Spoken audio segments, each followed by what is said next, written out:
Nkulamusizaako nnyo mukwano gwange yonna gy'osinza oba ng'otuwuliriza oli ku UG Update TV.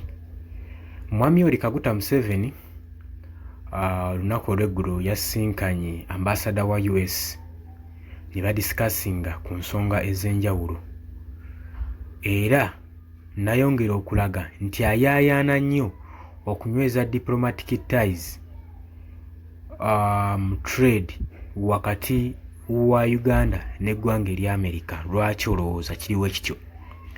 Jjukira ebiseera ebiyise emabega eggwanga lino erya America naddala ambassador embassy ya wano mu Uganda eya America bafunamu obutakkaanya ne gavumenti ya Mwami oli Kaguta Museveni, naye ng'entawe eva ku mutabani we.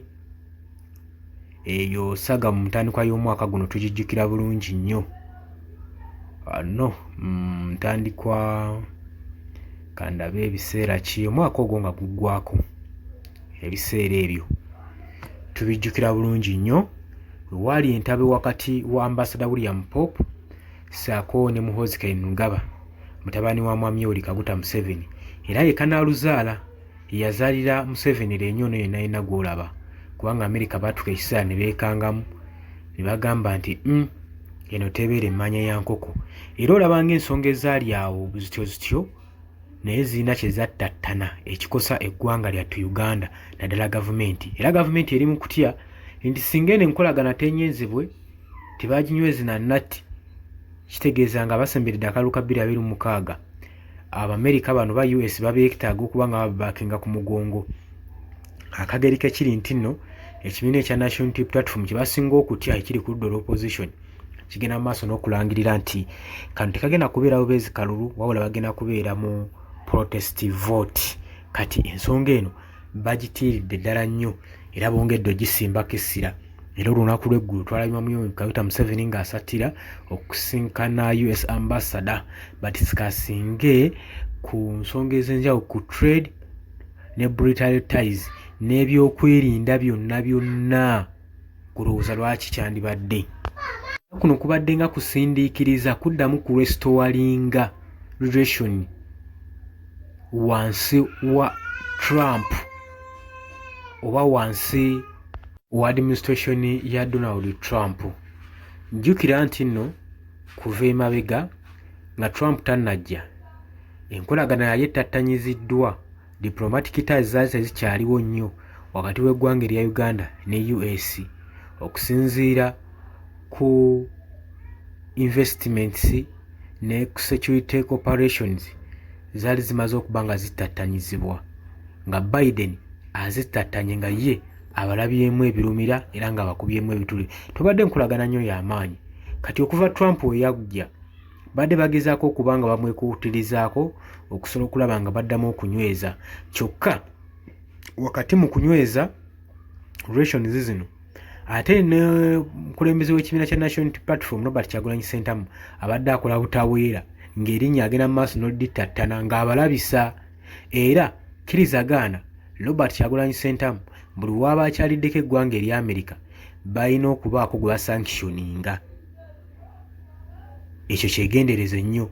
Ne juzi abadde yakava wano mu fundraisation tour mu ggwanga erya America, era walabye ekyabaddewo nga yakavaawo. Kigambibwa nti Muhoozi ne munne babadde babasindikira ekibaluwa kye bakuntumye nga kibeetaaga olw'okuba nga bavujjirira ba drug cartels mu ggwanga erya Mexico. Ezo ensonga oba information eyo nayo twagibawa. Kakati kikulaga nti nno n'omukulembeze w'ekibiina kya National Unity Platform Robert Kyagulanyi Ssentamu tatudde okusobola okulaba ng'alabisa bano abasajja buli kye bagenda mu maaso n'okukola, buli move gye bakola alaga nti naye abalaba. Kakati Museveni kyakoze agambye ngenda mmalako ntya n'ensonga zino.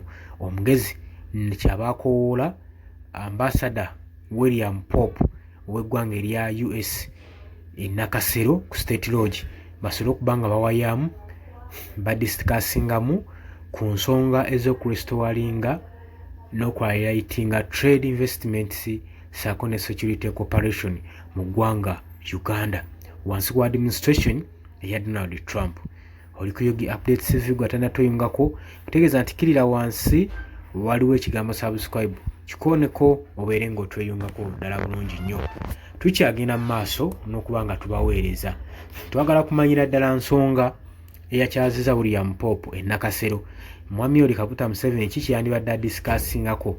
Abamu bagamba mbu olutalo wakati wali William Pope saako ne Muhoozi Kayinungaba terunaggwa era bano bakirumaaluma. Kati Mwami Yoweri Kaguta Museveni kigambibwa mbu ayagala n'okutabaganya bano ababiri embassy eya America esobole okuba ng'erabawo mutabani we Muhoozi Kayinungaba. Lwaki akyagala bw'atyo? Lwa nsonga nti ye mwana gwateekateeka okuba ng'ayagala asikire entebe y'obukulembeze bw'eggwanga Uganda, newankubadde bannabyabufuzi bakirinyiriramu nga bagamba nti Uganda si yansikirano, Uganda si monarchy, Uganda etambulira ku nkola ya demokulasiya.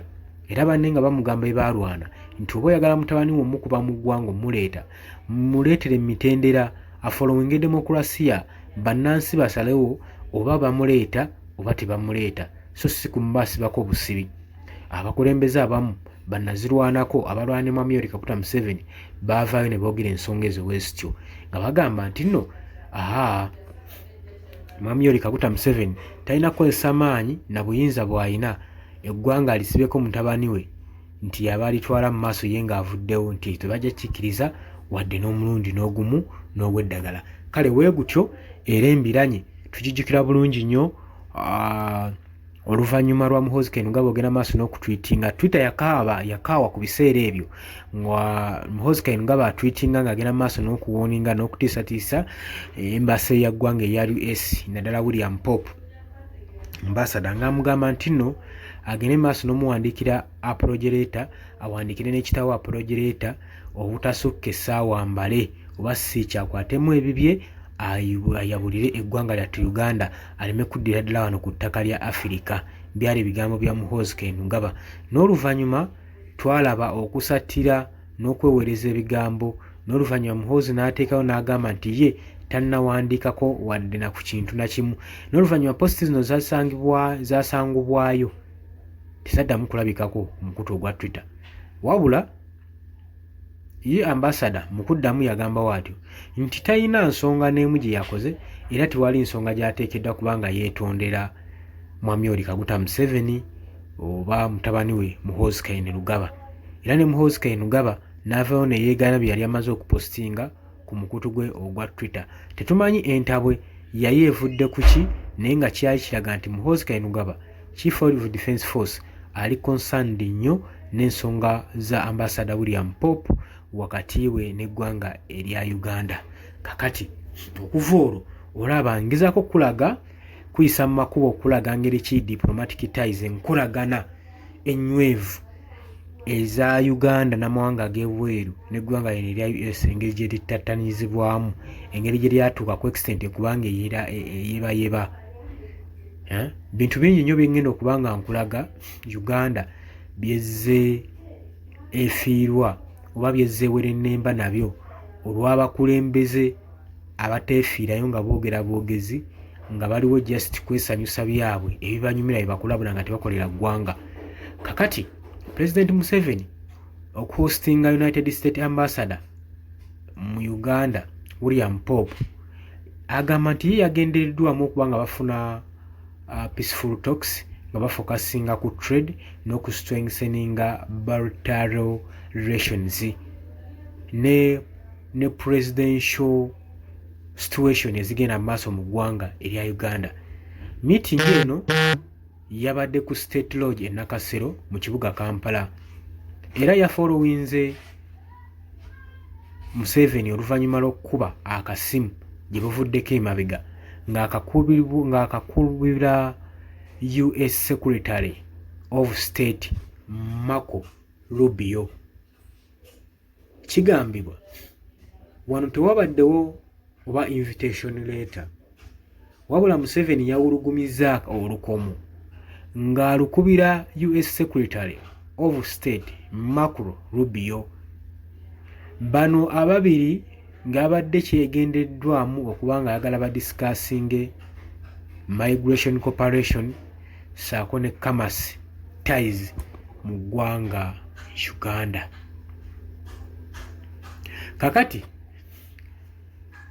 abakulembeze bonna basisinkanye era kigambibwa nti discussion gye baafunye oba enteeseganya zandibanga zaavuddemu ebibala oba oliawo naddala mu trade, mu bilateral relations ssaako n'ebirala bingi nnyo. Bagamba nti byandibanga bya succeedinze oluvannyuma lwa Yoweri Kaguta Museveni okuba akasimu phone conversation ne Secretary Rubio. Era bimu ku bye bapresentinze mu meeting eno, Ambassador Adonia Ayebare, Uganda's permanent representative to the United Nations, ssaako ne Ramadhan Gobi, permanent secretary and secretary to the treasurer at the Minister of Finance. Bano tebatutumidde mwana baakiise olukuŋŋaana luno. Era nga talks zino zabadde mu kibuga Kampala zagendereddwamu okurepairinga trade ties, okuddaabiriza ties enkolagana eziri wakati wa Uganda ne Washington, nga bagoberera okugobwa kwa Uganda okuva mu African Growth and Opportunity Act AGOA mu mwaka gwali gwa 2023 Uganda yagobebwamu oluvannyuma lwa President Joe Biden yaliwo mu biseera ebyo okuvannyuma lw'okuyisa etteeka erya Anti-Homosexuality Act. Era eggwanga Uganda kigambibwa nti baaligoberera bulungi ekyabaleetera okubanga babajja mu trade eno kakibadde kikosa nnyo ebyefuna by'eggwanga Uganda ssaako n'okubuza ssente. Olaba ndowooza trade ne Kamasi si bye bintu ebibadde byeyagaza mu ggwanga lyattu Uganda, ssaako ne Uganda okubanga erinnyisibwa mu musolo, bintu bingi ebigikosezza. Uganda officials abakungu bapushinze okurestoringa relations wansi wa Trump's administration. Kino bakyagala nnyo ng'e baali ku Biden baagala bakipushinge ne ku Trump kikole kyekimu. Nejjukira Trump omusajja teyeerya ntama, tayagala nnyo kintu kyakucunya oba kyakuvuula ddembe ly'abuntu, ayagala nnyo ensonga ya demokulasiya mawanga. Kati tumanyi oba kino kinaakolera ddala. Batangazizzaamu mu ngeri ya trade n'okuinvestinga ssaako n'okukolagana wamu mu bye security. Era US mu nteeseganya zonna yasigadde nga abamu ku bapartners mu bya security. Uganda beesibiddeko olukoba ssaako ne mu byobulamu. Era bakirabikibwanga nti destination eri market eya Uganda naddala mu bintu ebyexportingibwa omunga musa, coffee, vanilla ssaako n'ebyennyanja. Eggwanga erya Amerika kitegeeza tulyetaagira ddala nnyo era lirina omugaso gw'amaanyi ennyo. Era olaba trade ne Kamasi singa tuba tukolaganye nabo, olaba engeri gye bigenda mu maaso n'okubanga bikkirira. Ng'omukwano gwange ali yampuliriza kanyongera okukujjukiza nti oli ku Yugi Updates TV kw'osinza obba ng'otuwuliriza. Gwe atannatweyungako kirira wansi waliwo ekigambo subscribe kikoneko obeere ng'otweyungako. Abali mu diaspora mbatumiddeko nnyo, mwebale kwekuumira ku mayingo gano, mbagala nnyo baganda bange. Tukyagenda mu maaso, nnyongera okuba nga mbatangaaza okubalaga lwaki kati wano we tugenda wazibu, lwaki Uganda yandyetaaze okubanga enyweza ebyenkolagana byayo niwadde basaba trade and Kamasi. Naye kino kye njagala okubbirako, Mwami Yoweri Kaguta Museveni ali mu kutya, gavumenti ya Museveni eri mu kukankana. Embiranye ezaaliwo wakati wa US n'eggwanga erya Uganda emabega, wakati wa Chief of Defence Force ne William Pope, ambassador w'eggwanga lino erya America, seewa zino bitandise okubanga bivaayo bizaala bitandise okuzaala akabasa. Era y'ensonga lwaki Mwami Yoweri Kaguta Museveni ne abakungu be ba secretary of biki nga bemba kusomedde awo bwe baba badde bakiise bagezaako okuba nga bapushinga ties zino okunyweza naye nga tebakulima nti nno bali nnyo mu commerce and trade wabula bapushinga nnyo eya security olw'ensonga nti nno baagala nnyo ebyokwerinda baagala nnyo ba providing ne security so nabo n'ebyokwerinda binywezebwe naddala mu kaana akalulu ke tuddako aka 2026 ayagala agende maaso mu kalulu kano ng'akimanyi baani abali ku side ye baani abali emabega we kati Mwami Yoweri Kaguta Museveni ekyo ye kyabala so nga ne embassy ya America erina okukwasa eggwanga erya Uganda wano we balina okubakwasiza okusobola okulaba nga bagonda nga bagondera ku ebyo bye baba baagala okuyisaawo kubanga wakati w'amawanga egakwatagana mu diplomatic ties kibanga kya butter trade kubanga ku trading nga butter trading mpa kino wekiri engeri yukayoka gye kikolamu naye ebisinga ffe Uganda Mwami Yoweri Kaguta Museveni ebubugaga bw'eggwanga ebisinga yabigabadda yabisinga dda era nga n'amabanja kwe tutadde kati kiba kizibu nnyo okulaba nga tugamba nti nno diplomatic ties zijja kunywezebwa tibalina desire gye balina mu Uganda titulina bya bugagga byonna byatundibwa byonna byabbibwa kati omuntu n'owandibadde wandyetaaza kweguye gwe nga munnansi nga munnauganda kikyoteekeddwa okukola kati awo wenjagala okukulagira nti nno enkyukakyuka mugyesigameko nnyo tugyetaaga ejje mu ggwanga Uganda oba ereeteddwa kibiina ki naye singa twegattawo mu ne mulaba nti nno kakino munnaffe ono yasinga amaanyi bwe tugenda owagira mu kino awo mujja asobola okuggyako Mwami Yoweri Kaguta Museveni naye tosobola kuŋŋamba nti nno ogenda kukola bya mmawo gwe agenda maaso n'okutuula mu kakiiko ke kamu mu komiti yemu ne Mwami Yoweri Kaguta Museveni oli minisita mulamba bakwadde obwa minisita ate eno n'ogamba nti nno ozze kuggyako gavumenti mukama wa kusasula gwe mbuulira mu buli ngeri oba ogenda muggyako otya so byebyo ebimu ku bigenda mu maaso n'okuba nga bibuusibwabuusibwa mu byobufuzi by'eggwanga Uganda naye ng'ensonga gye tuliko William Pope badiscussinze bafunyemu short meeting ne Mwami Yoweri Kaguta Museveni Nakasero abasinga nga wembagambye nti diplomatic ties zino zina engeri zezitutattattanamu zituziza nnyo emabega olw'ensonga nti tulina abafuzi ab'ekibogwe abatalaba mugaso gw'abasajja bano naki kye bateera Uganda ku mmeeza yo waayi olowooza Uganda singa America egivaamu singa Trump agaana okukolagana ne Uganda nga ye bakolagana ne Biden olowooza ki ekiyinza okubaawo ye lwaki olowooza Museveni yeesibye ku Trump lwa nsonga ekimu ku byayagala ayagala akomyewo AGOA Uganda agize mu AGOA yali ebenefitingirayo ddala bulungi nnyo naye kugambye baagijjayo oba anti-sexuality law eryayisibwa Uganda neegaana okulisenkeninga okulidefendinga ensonga waaki olaba nga baagijjamu so Uganda tuli awo tuli mu kutangatanga tuli matankane kasobeza ng'ekiwalaata ky'embuzi ennume ekirekerera omutwe ne kikwata amaviivi kati y'ensonga eyo so twongere okwesabira twongere okulwanirira eggwanga lyaffe twongere okuyiga n'okumanya bye bigenda tuyambako okugenda mu maaso kuba buli onoobeerawo nga tomanyi kitegeeza n'ekyozaako ojja kuba tokimanyi naye banaakulagirira ekiyinza okukuyamba ojja kuba tolinawo okitandikira